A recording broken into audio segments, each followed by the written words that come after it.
Dear friends, it's my pleasure to welcome you for the third webinar of the series.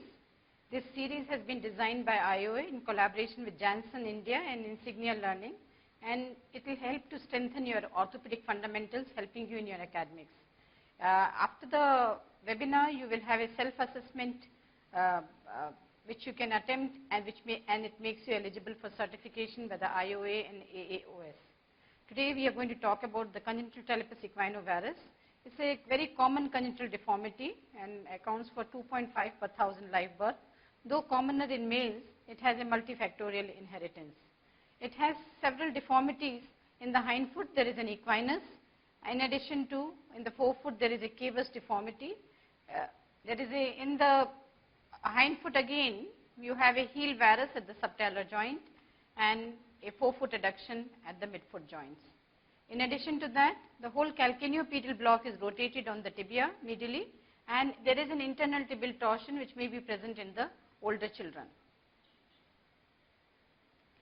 Neurologically, these children should be examined because very often there is a neurological deficit with weakness of the peronei and sometimes also of the anterior tibial muscles. Doing this test helps you to make helps you to consider other differential diagnoses as well as it modifies the treatment. The differential diagnosis for this condition at birth is other congenital deformities which are present at birth, such as congenital vertical talus, where though the heel is in equinus, the forefoot is in valgus. The calcaneovalgus, the heel itself is in calcaneus, as well as there is a valgus deformity. In the posteromedial bowing of the tibia, the deformity is in the tibia itself, and the foot is again in valgus. In the metatarsal adductors, though the heel is normal, the forefoot is deviated medially. In the tibial hemimelia, it may sometimes in the milder cases look like clubfoot deformity. However, there is usually a deficiency of the medial race as well as shortening of the limb. The arthrogryposis can have a clubfoot-like deformity. Usually there are other multiple congenital contractures and the deformity is very stiff in these patients. The other differential diagnosis for clubfoot in the older patients will be the acquired clubfoot deformities such as those caused by the post-polio residual paralysis, hereditary sensory motor neuropathy, and in the spinal dystrophism or frank meningomyelocele. Muscular dystrophy in the late stages can also present as a equinovarus deformity.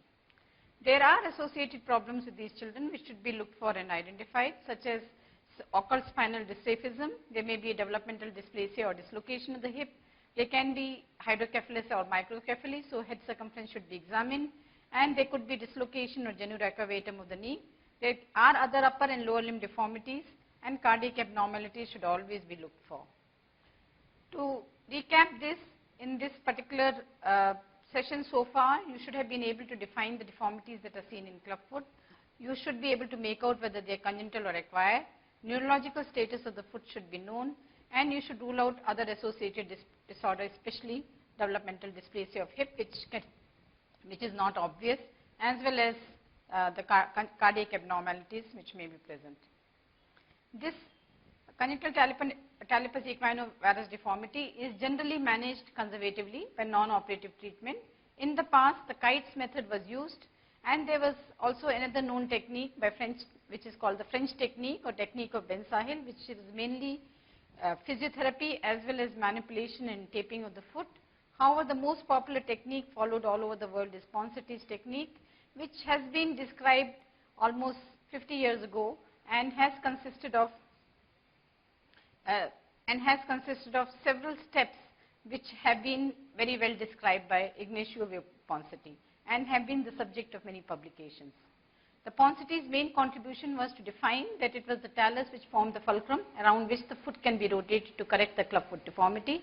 And as you can see here, that when we rotate the clubfoot laterally, the varus also tends to correct and the hind foot varus becomes valgus. So in the Ponsati technique, the fulcrum is at the talus, and with the thumb pressure on the talus, the foot is rotated around this. While in Kite's technique, in contrast, since the thumb is put on the calcaneocuboid joint, you actually block the movement rotation of the foot, so it would take far much longer time to correct the foot if you tried this. So before we go on to doing the correction of the foot, it is important to learn how to document the deformities and the corrections serially, because that helps us to guide in the steps that need to be taken for the treatment. So one of the commonly used scores is the Pirani score, which is based mainly on the deformity and not on the flexibility. And this consists of 3 points for the hind foot score and 3 points for the midfoot scores. Hind foot score is to look at the varus deformity and its correction, the equinus deformity and its correction, and again the correction of the equinus and the empty heel. So you can just see that whether as we correct the heel, it goes into the heel. The calcaneus should be easily palpable in the heel. In the midfoot deformity, the curved lateral border is given 0.5 or 1 depending upon whether it's corrected or not. And then again the medial crease, which as we correct the cavus deformity, again becomes from 1 to 0. The talar head can be palpated laterally in a severe deformity, but with correction it goes fully inside and then it becomes 0. Diamaglio is another person who has described how to assess these deformities, and his technique involves assessing the flexibility of the correction. So here you can see heel varus is quite correctable, so is equinus partially correctable, and forefoot adduction is almost completely correctable. So the classification of Diamaglio basically defines it as a dissolving, reducible, resistant or stiff clubfoot, and as the progression of the treatment takes place, the foot would slowly reduce to a benign or less than 5 score. The scoring is done as 1 to 4 points for the different types of different parts of the deformity, including the calcaneopedial block rotation, and some points are given for creases and muscle wasting, etc. Now coming back to the components of Ponseti technique, as we discussed, the cavus has to be corrected first, and this is done by supination of forefoot in relation to hindfoot. So here you can see that when we lift up the first metatarsal, the cavus deformity is corrected. In the next component, after this has been done, you externally rotate the foot distal to the talus, and this would correct not only the forefoot adduction, but will correct the varus also simultaneously. As you can see here, with your finger placed on the talar head, you can slowly correct it, and as the external rotation is corrected, you can see that gradually the forefoot goes into full abduction, and you are achieving to go into about 60 to 70 degree abduction of the forefoot. The next component is the dorsiflexion of the ankle, and this can only be attempted after the other components are corrected. Otherwise, the ankle is not in alignment with the talus. So if you try to force it before that, you will land up with causing a squeezing or compression on the talar head. So this is to show with full external rotation, 70 degree, you can achieve the correction of the hind foot. In this particular technique, you attempt it 2 times, and if you find that your Pirani score is constant and not improving, then you would consider doing the subcutaneous tenotomy. After doing the tenotomy, which is done 1 centimeter above the tender Achilles, we immobilize in an above knee cast in 60 to 70 degree external rotation of the foot and 30 degree to dorsiflexion, and this is maintained for 3 weeks. So tenotomy finally is done after the other deformities are corrected. If there is still an inadequate dorsiflexion after 2 casts, and no change in Pirani scores over the last 2 casts. After the tenotomy, you would be able to get a good dorsiflexion. So the last component is the immobilization in the above knee cast, as discussed earlier, with 30 degree dorsiflexion for 3 weeks. The plastering technique requires some attention to detail. So mother and child should be comfortable, child should be fed prior to putting the cast. The cast should be put as soon as after the previous cast has been removed. The skin irritation needs to be treated prior to putting the second cast again, and the child should have breastfed or be breastfeeding if possible. You hold the limb in a corrected position, which you have achieved after the manipulation, and you apply a bandage with your fingers being used to spread out the toes to prevent overcrowding of the toes, and also it will prevent pinching of the toes by the plaster cast. The foot should be held in maximum correction so that the creases don't form in the plaster. The plaster should be put in 2 stages, first correcting putting a below knee plaster cast. Once that has been done, external rotation in the knee, and then the plaster is extended to above the knee. The molding is the key, and it is important to mold the plaster well to prevent any slippage of the plaster cast. The completion of the cast is done by making sure that the edges of the plaster rolls don't cut into the popliteal fossa. Knee should be in 90-degree flexion and foot and leg in the maximum external rotated position, and the plaster as high as possible so that it doesn't slip down. So prerequisite for plaster, as we discussed earlier, are 30-degree dorsiflexion, all deformity is corrected, equinus corrected, heel varus corrected, and forefoot adduction corrected completely. This plaster cast is maintained in young infants for 3 weeks, and if these are older children who are undergoing treatment, then you may need to repeat this 3-week treatment twice. So to recapitulate here, we would start treatment as early as possible, preferably soon after birth. Grade the foot as it is useful to know if the treatment is progressing well and whether we need to go on to tenotomy or other modes of treatment. Follow the Ponseti steps as described. Use an above knee cast and not a below knee cast, and do tenotomy if there is no improvement in equinus after 2 casts. After we take off the plaster cast, after 3 weeks of treatment, we need to go on to bracing. So why do we need to brace when we have already corrected the deformity? It is because the anterolateral muscles and structures are elongated and weaker, and if not braced, then the deformity tends to relapse. Previously, the brace use was called the Dennis-Brown splint, and it was a bar with 2 shoes attached to it, which allowed abduction and some slight external rotation of the foot. Now the generic term used for this kind of a brace is foot abduction brace. The Dennis-Brown brace is supposed to be a dynamic brace because it allows the child to kick, and the kicking motion allows some kind of a movement, calling it a dynamic brace. It is meant for maintaining correction, and a brace cannot be used for achieving correction. The correction should be achieved before applying the brace. Brace is crucial to the success of the treatment, and relapse rates are very high when the compliance is poor with the brace treatment, and recurrences go up to 80% when the brace is not used.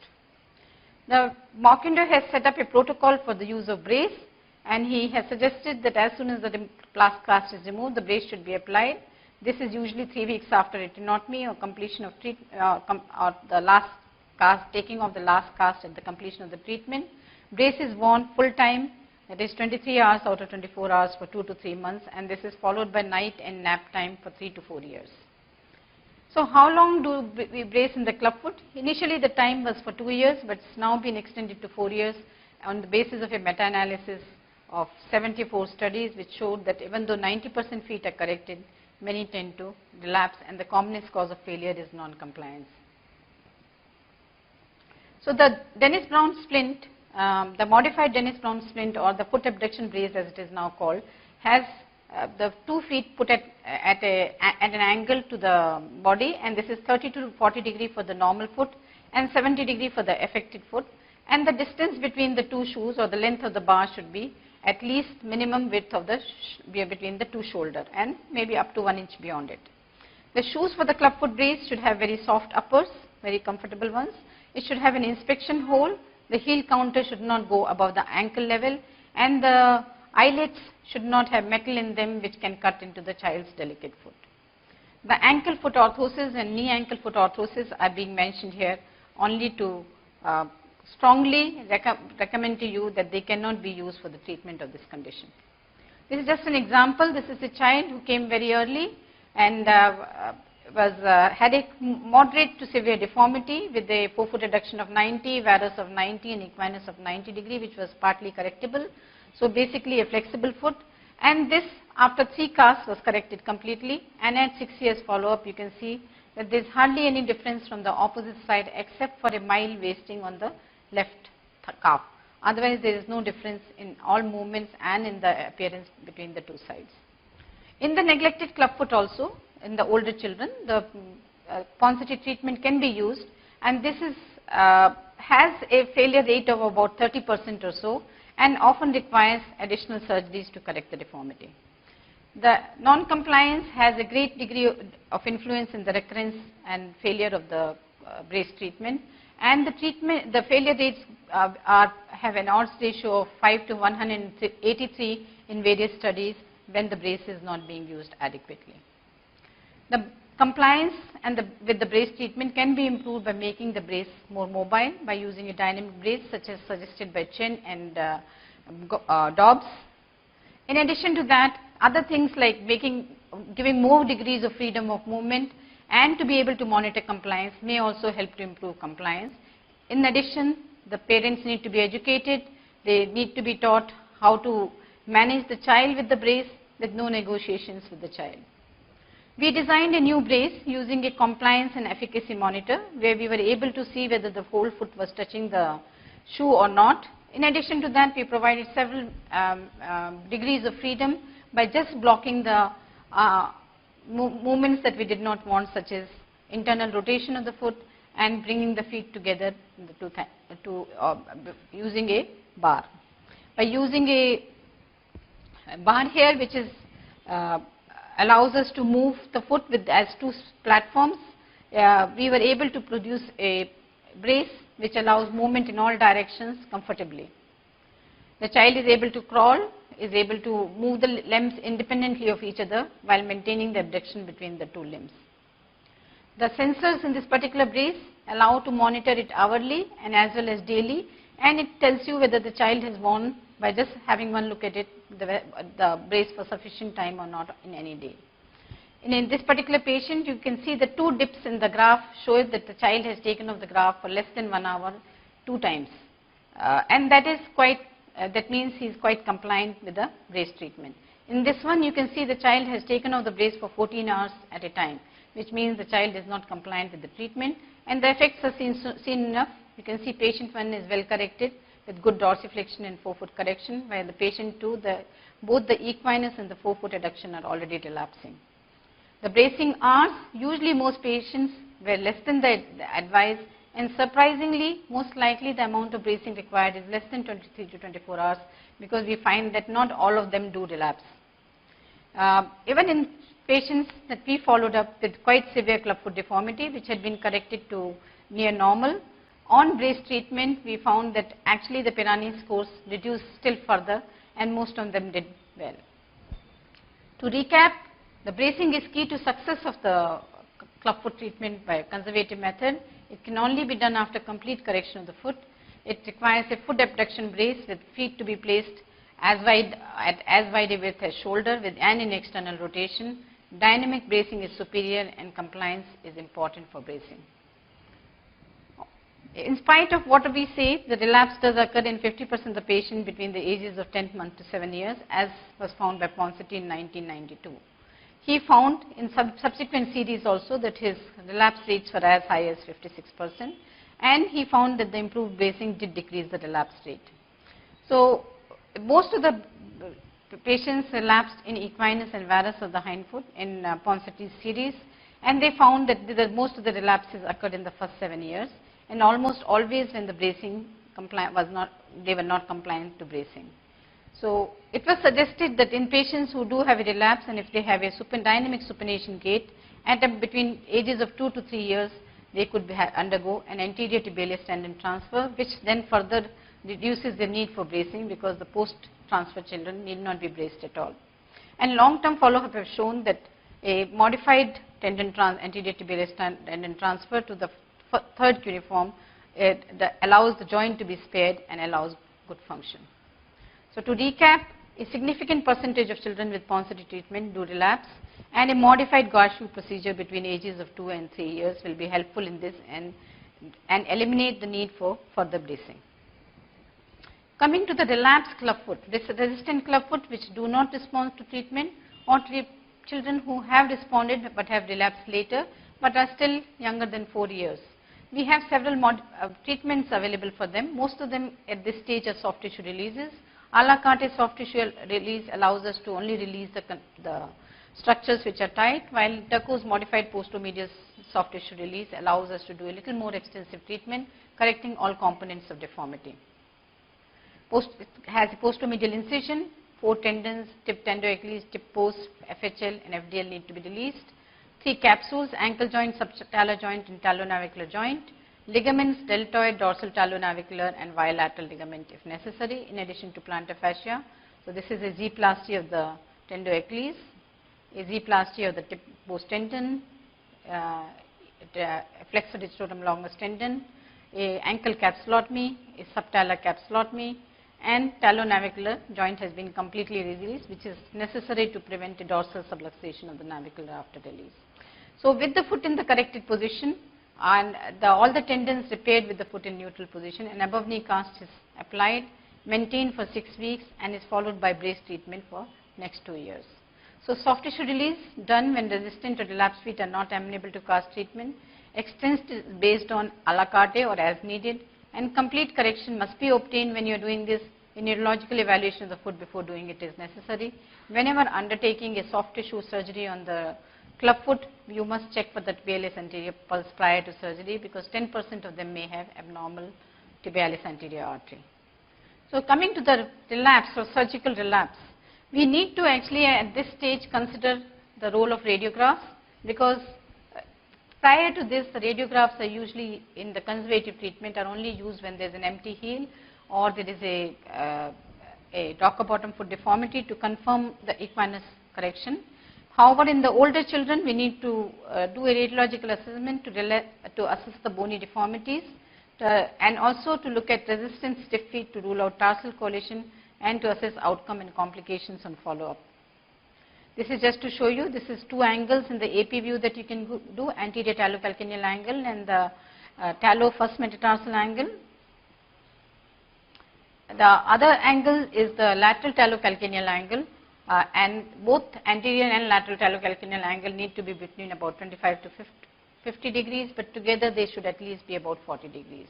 The tibiocalcaneal angle should be at least 10 degree in dorsiflexion, and looking at the anterior aspect of the talocalcaneus for the overlap in the anteroposterior view, they should just be touching each other and not overlapping, because that indicates a varus deformity. The navicular post-surgery usually subluxates in the dorsal position, and this can be seen on the lateral radiographs by drawing a line through the cuneiform and the center of the navicular, and it can be graded based on the amount of subluxation. Unossified navicular can also be followed by just following the cuneiform and first metatarsal axis.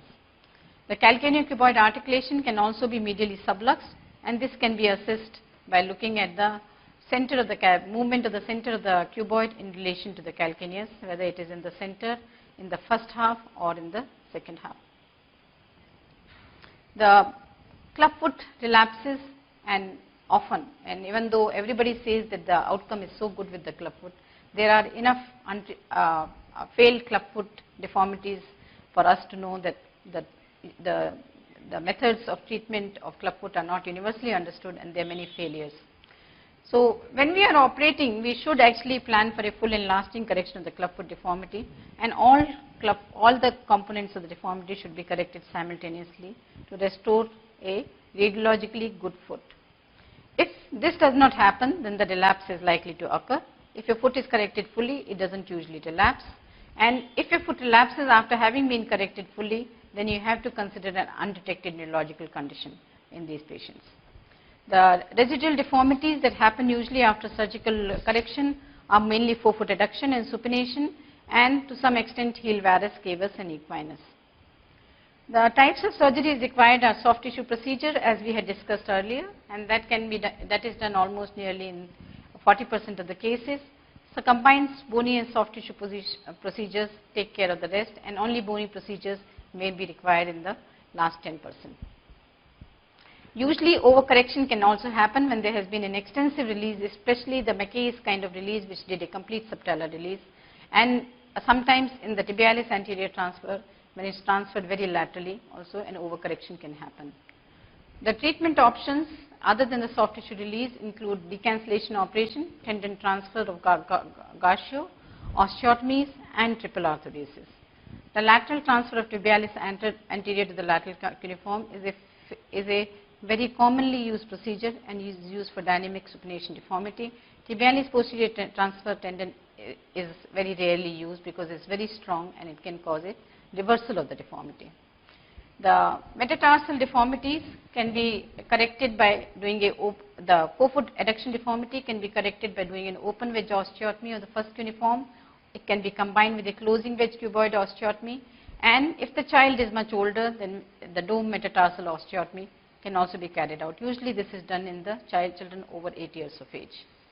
The Dwyer's osteotomy can, especially the open Dwyer's osteotomy, will correct the varus of the heel, and this can be combined with the TA lengthening and plantar fascia release. The wound complications are common with this surgery. The distal calcaneal osteotomy or the distal calcaneocuboid or the calcaneocuboid arthrodesis, both are procedures which have been known to correct the forefoot adduction deformity. Calcaneal derotation osteotomy is an innovative procedure which allows the transverse calcaneal osteotomy and to derotate and correct the talocalcaneal angles, which are otherwise sometimes difficult to obtain. The gradual correction can be obtained by using two fixators, Joshi's clubfoot fixator and Elizarov correction. They distract the soft tissue, they are non-invasive, they cause lengthening rather than shortening, and they can cause sometimes fall correction with malalignment of the joints. Joshi's external fixator is originated in India and has been known to give good results in the series which have been described. It was used mostly for the younger children. However, it is painful and the child cannot weight bear when using this. Elizarov, first described by Grill and Franke for clubfoot correction in 1987, has subsequently been shown that when it is used in very much older children, that is the adolescent, can cause arthritis because it's correcting deformities and causing the bones which have remodeled into to come into impingement, especially around the ankle joint. Patient satisfaction has been reported to be about 50% with this procedure. We had compared Elizarov, Joshi and the soft tissue release procedures, and we found that the Elizarov tends to perform better for the relapsed clubfoot compared to Joshi and soft tissue release, and this also gives fairly good correction of the deformity. So, good deformity correction and better outcome than the Joshi and the redo soft tissue release. We use differential distraction without hinges. Soft tissue releases of Steinler's and TA slide is required to correct the deformity to as much as possible before starting. Carbon fiber rings are used for lightweight and wire drivers are used to insert the pin smoothly. We use a 2-ring tibial frame to act as the main frame against which the deformities can be corrected at the hind foot and the forefoot. The distraction rods are attached between the tibia and the hind foot, both medially and laterally, and between the hind foot and the forefoot between the medially and laterally, and the anterior connecting rod to take up the slack as the deformity is being corrected. This is just to show you 2-ring tibial frame, the foot frame now connected to the proximal most ring, and you can see it is quite comfortable for the child. The technical points for this are to do a slide, so that improving the equinus deformity before you do the frame application, and do a Steinler's so that later on we do not get the flexion deformity of MP joints. This is just to show you how if you don't do this you can get quite severe flexion deformities of the MP joints here. So, if such a thing happens, you could actually correct this at the time of frame removal. Some tenotomies may be required, or a Steinler's procedure can be added even at this stage. This is just to show you an example, a 3-year-old child with a bad scar and a left clubfoot deformity, and with previous surgeries done at the age of 3 months. And you can see at 1.5-year follow-up, good correction, the scar has stretched out well, and there is good bony correction on this patient, and both in the AP and the lateral talocalcaneal angle restoration. Then in terms of sitting, in terms of deformity, and in terms of cosmetic appearance, the correction is actually very satisfactory. There is another girl who at the age of 7 years underwent deformity correction by Elizarov, previously operated on both sides with recurrence of forefoot adduction as well as equinus deformity. You can see post-operatively she did well, and this is the at 2 years of age deformity correction, and at 15 years follow-up you can see all deformities are extremely well corrected and there is good cosmetic appearance. The child is actually now a medical student. At 15 years, you can see the deformities are extremely well corrected, and except for some mild tibiotalar impingement on one side, she has done well. Some procedures are used as salvage procedures where you lose the further range of motion, such as triple arthrodesis. In addition to losing range of motion, it also causes shortening of the foot. To recap, then we have to do after the relapse surgically or in a very stiff foot, you have to choose procedure based on radiographic and clinical assessment, which include age, scarring, bony deformities, size of the foot and stiffness of the foot. With significant scarring and severe deformity, frames usually avoid the soft tissue complication. Neurological deficits may be present in these children who have undergone multiple surgeries, and then therefore they would require AFO after surgery. The complications are several in clubfoot deformity. Rocker bottom foot can happen following an aggressive attempted correction of the equinus deformity without doing the tenotomy, and this requires a posterior release usually. Here then again, if you are trying to do a dorsiflexion of the talus without first doing an adequate external rotation, you can land up with flat top talus because of the nutcracker action of the forced dorsiflexion, and fractures can happen when too much force is used to try to achieve the dorsiflexion at the ankle, and fractures of tibia as well as distal fibula have been reported. Plaster sores can happen when the plasters are applied and then the deformity is corrected, or if the plasters slip. When doing a percutaneous tenotomy, if a long sharp knife is used rather than the 15 blade knife, it is possible that your knife end can penetrate too far and can cause bleeding due to the injury to peroneal artery or short saphenous vein. Ischemic necrosis has been known to occur following surgery, and there is a warning sign called purple hallux sign, which means if your hallux turns purple after surgery and in the plaster cast, you should release the plaster cast and then not put it back again, because these patients are actually having arterial insufficiency. So this has been known to occur, and 14 such cases have been reported. Avascular necrosis of talus can happen and then can finally result in arthritis of both the subtalar and the ankle joint, and this can be because of the vascularity affected by the surgical technique. Other techniques, other complications due to surgery can be overcorrection, especially when McKay's procedure has been used, or the talocalcaneal ligaments have been divided. Also, valgus overcorrection can happen sometimes following tibialis anterior or posterior transfer. Other surgical problems are wound sloughing, and sloughing in open wedge of the calcaneum when osteotomy is done, sloughing due to plaster cast, and wound infections which can happen, especially the rate is very high in severe deformities and in redo surgeries. Other complications of osteotomy and arthrodesis are posterior migration of calcaneal tuberosity following a Dwyer's osteotomy because of the pull of the tendoachilles, and non-union at arthrodesis sites.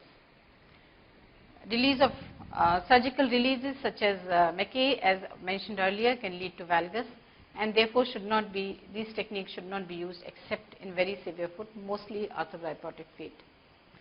Stiffness can happen following any surgery, both bony and soft tissue releases. And the rotatory dorsal subluxation of navicular is a peculiar complication which happens because the capsule of the navicular is released partially, and a complete mid-tarsal release is required to correct this problem. External fixators have their own share of complications such as pin track infections, flexion deformity of MP joints and subluxation, pin breakage, subluxation and dislocation of ankle joint, physeal arrests of distal tibia and metatarsal when hinges are wrongly placed, and even fractures. The commonly known complication is the MP joint flexion contracture. This is caused by tight plantar fascia and flexor tendon, and these should be released either prior to or at the time of the frame removal. Pin track infection can be taken care of by meticulous pin care and by having stability in the frame, so that there is not much movement occurring between the pin and the soft tissues. So to recap, while the conservative treatment is the mainstay, they are very frequently resistant and as well as relapsed clubfoot, which may demand an operative treatment, and these treatments have to be carried out carefully to avoid complications by using meticulous technique, and to know and to anticipate what complications can happen with which treatment. Severe deformities, scarring and preliminary casting, severe deformities and scarring may be present in some of the clubfoot patients, and here the soft tissue problems can be avoided by preliminary casting or frame treatment to avoid wound complications and sloughing. So, any questions? We are happy to take questions. Good afternoon, Pushvardhan. Your question is how to measure how to correct equinus deformity remaining after adequate posterior release in neglected clubfoot. So, I would suggest here that managing the equinus deformity in neglected clubfoot can be done in several ways. So, first initially before you plan to do surgery at posterior release, you should have put some plastic cast to decrease the deformity to the maximum possible. Okay. Then the second step would be to actually do a posterior release alone may not be adequate, because you may have to do both a posterior and a subtalar release. And equinus deformity per se cannot be corrected till the external rotation has been completely obtained. So, if you just try to correct an equinus deformity without getting the talus aligned within the ankle joint, you will not be able to dorsiflex the ankle joint. So, that has to be obtained first. And after that, if you find you still are not getting it, then you would have to consider using osteotomies.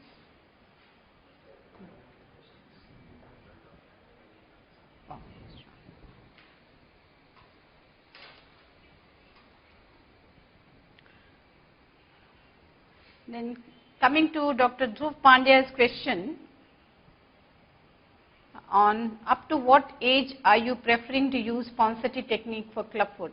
So, even for older children, even up to 6, 7, 8 years, we don't use Ponseti technique in isolation, but we find that using the Ponseti technique for clubfoot for a few plaster casts, even up to 5, 6 plaster casts, considerably reduces the extent of the deformity.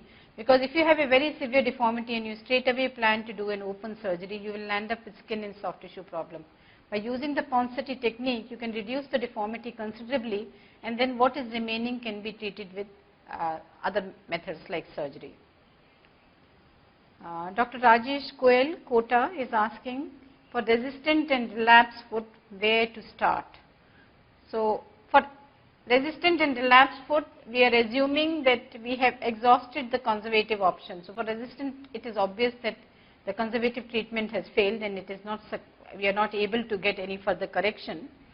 And in the relapsed clubfoot, if it has just relapsed after because of non-compliance of brace treatment, then you would put a few plaster casts. That is the place to start. Once you have done that and you find you have received the maximum amount of correction, you can go ahead. However, in some of these cases, what we can do is to, after the deformity has been reduced somewhat by putting few plasters, you can plan for your surgery by doing some radiographs and seeing where the deformity is, whether there is any, sometimes there may be tarsal coalition, sometimes there may be deformities occurring already at specific areas in the foot, which are not there naturally, like your forefoot adduction deformity may not be at the talonavicular, but it may be at the naviculo-cuneiform or cuneiform metatarsal. So, it is better to here have a radiographic assessment before we go ahead with any kind of a surgical management. Dr. Shubham is asking, do we need sedation of child during percutaneous tenotomy, as many of the time children are restless? So, what I would suggest is it depends upon the age of the child. When the child is a small infant, usually the child has been well fed and is calm.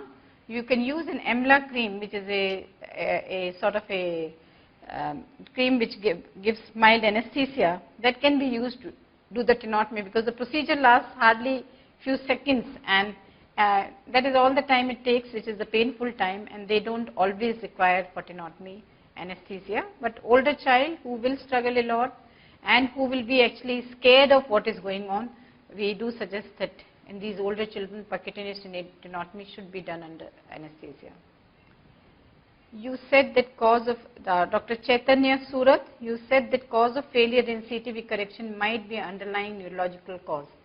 How do we assess that in a pediatric patient? Okay. So,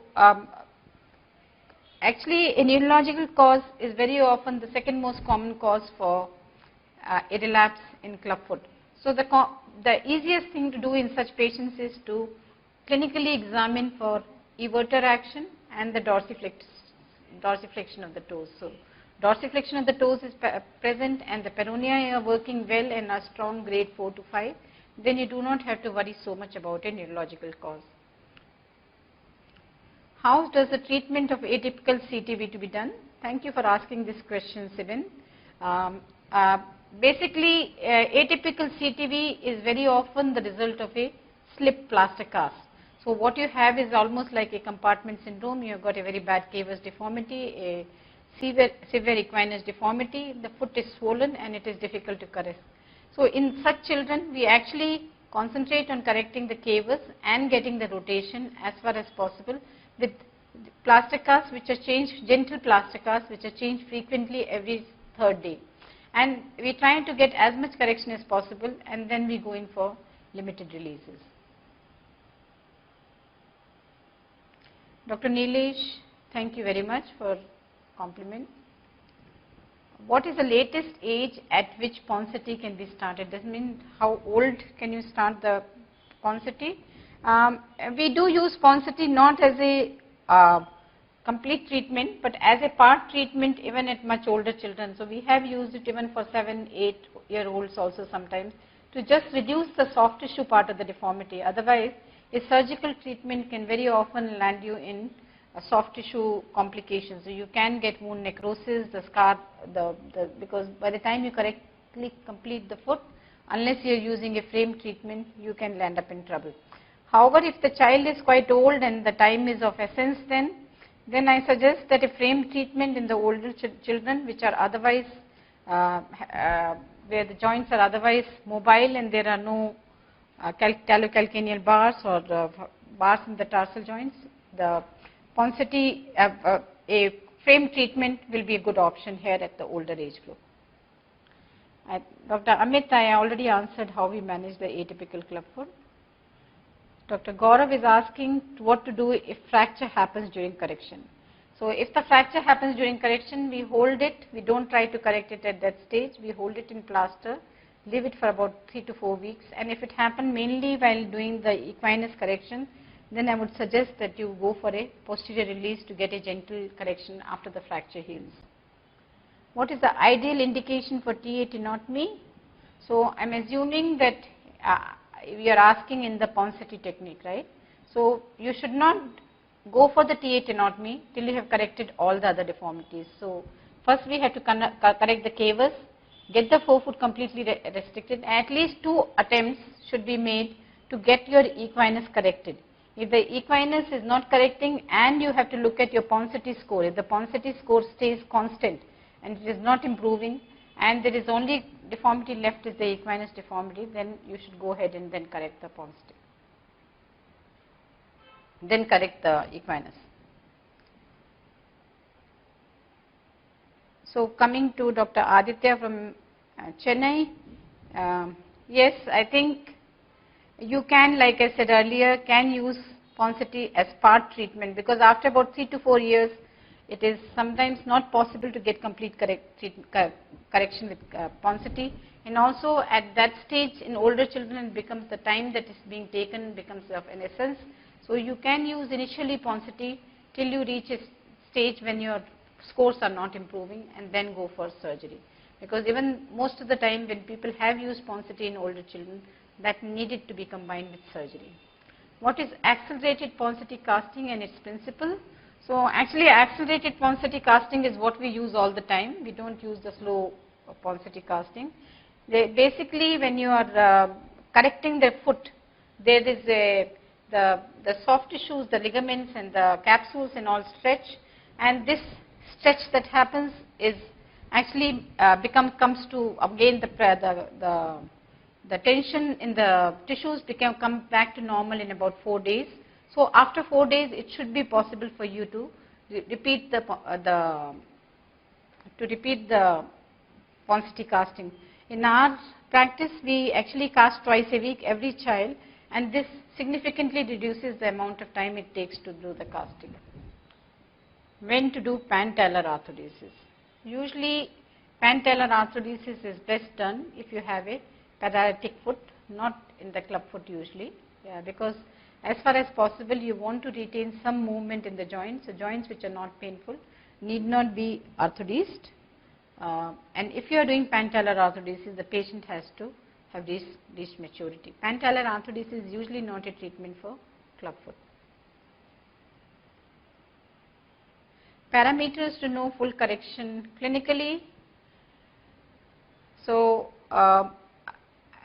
like I was talking about, there are two scores that we can use. If you are just looking at deformity correction, we can use the Pirani score, and if you are looking for the deformity correction along with how much flexibility you have achieved, we can use the Di-Maglio score. Both will give us an idea. If you reached less than 0.5 in your Pirani score, then you know that you have corrected it clinically. Dr. Maulik Patel, can we use Ponsonby technique in atypical foot or need modification in technique? Atypical foot, you can use Ponsonby technique. We try it more gently. We actually change the plaster frequently when we are doing it in the atypical club foot. You may need to also sometimes need to do a release of the plantar fascia because this is extremely tight in these children.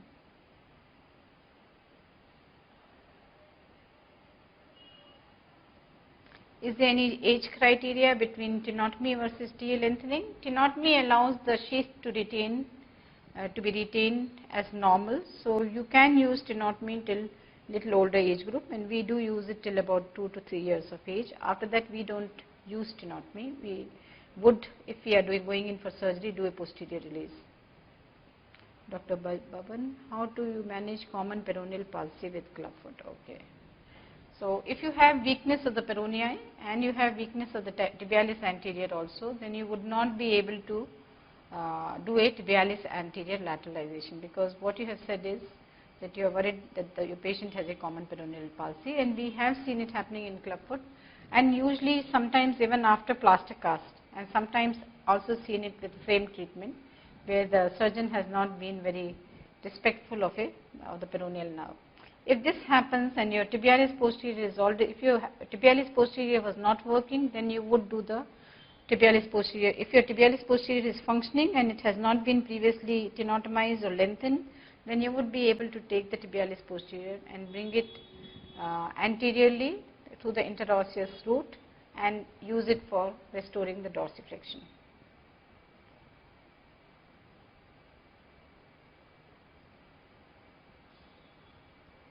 So Lambri-Nudis operation, Dr. Harish is asking, when do you do Lambri-Nudis operation? So Lambri-Nudis operation can be used when you have mainly an equinous deformity in a patient who has significant remodeling of the talus, so that if we try to dorsiflex to restore the ankle, then you will land up with a anterior impingement at the ankle joint. So in such cases, a Lambri-Nudis operation would be useful.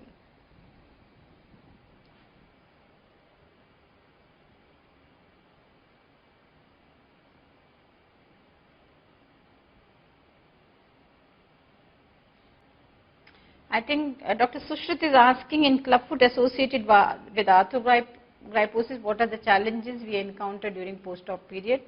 So in arthrogryposis, the deformity can be widely varied and it can be very, very severe, and it's a challenge actually to restore sometime a plantigrade foot in these patients.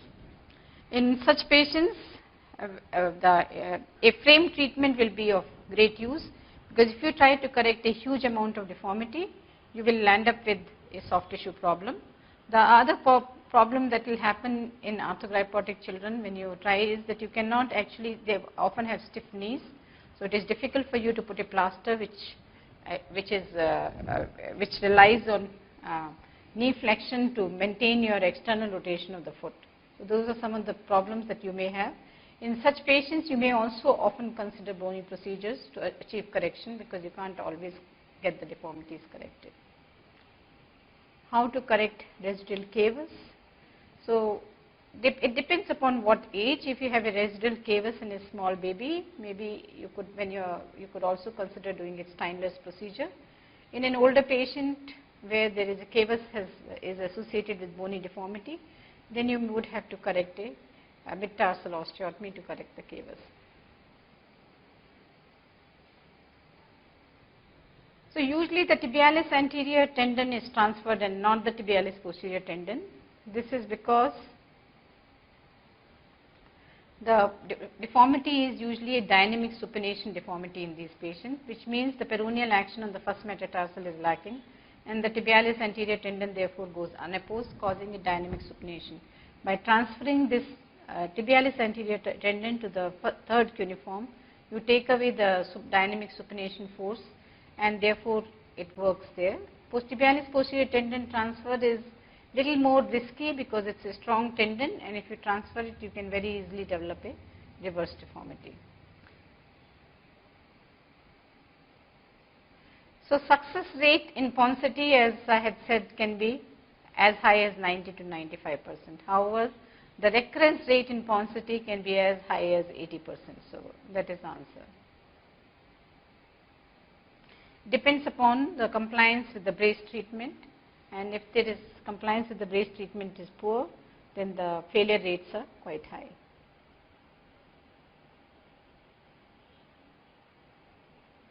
Thank you, Bibu. Nice to hear from you there.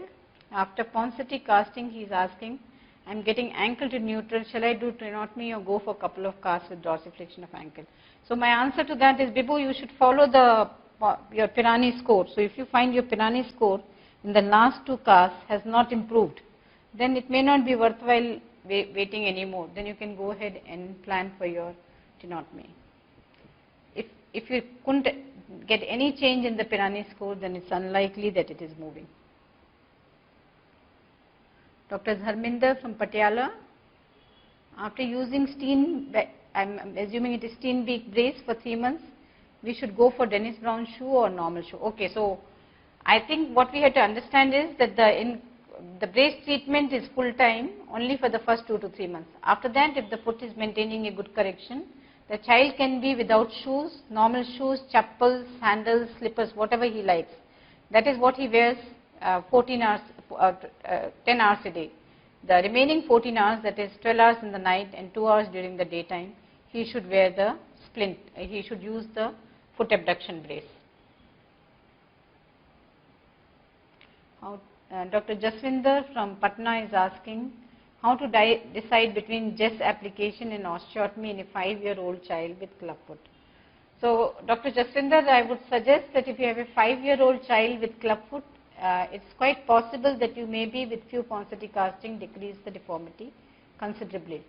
Doing an osteotomy in a 5-year-old child, you would actually shorten the foot, and JES application may here be okay because there is not that much bony deformity in a 5-year-old child. If you think that is what is needed and you think that your pauncity has already failed and is not going to work. Dr. Akram is asking the role of skin grafting of flaps for severe wound dehiscence with exposed tendons after soft tissue release. So, Dr. Akram, as I was speaking earlier, I think there is now no longer role for doing a soft tissue release when there is a very severe deformity, because there are other treatments available. You should use gradual correction using JES or Elizarov in these patients. Very rarely is anybody using having severe wound dehiscence nowadays, and you will need to use, if you get it, you should have used flaps prophylactically, or you will have to use flaps. Skin grafting may not work very well here, and most likely you will lose the correction if you do that, if you put skin grafting. Flap will allow you at least to retain the correction. Dr. Anurag Jain is asking, how is deformity corrected by mid-tarsal release? Okay, so the mid-tarsal release was about a specific deformity, which was the dorsal subluxation of the navicular. So when we are doing the release, and if your release is partial, the navicular actually tends to subluxate dorsally. And for that, if you want to correct it, then the mid-tarsal release will be an option. How to manage complications like rocker bottom foot? Is it possible by modification in casting? I think once we get a rocker bottom foot and you try to go back into a deformed position, again when you do actually the foot gets broken again. I think it does require a posterior release surgery. Dr. Janki Sharan, this is what I would say, that you should consider posterior release if you already developed a rocker bottom foot. You should put back the foot in the plantar flex position, wait for some time, and then plan for doing a surgery. What is the age limit for PC tenotomy? I am not sure what PC is.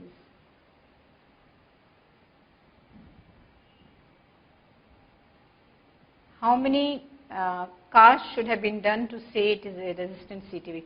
Dr. Prabhakar, that is why I was emphasizing the use of using a score, because when you use a score, each time you assess the score and it says that it is improving. If your score is not improving and the patient is on treatment, then you should have to call it resistant CTV.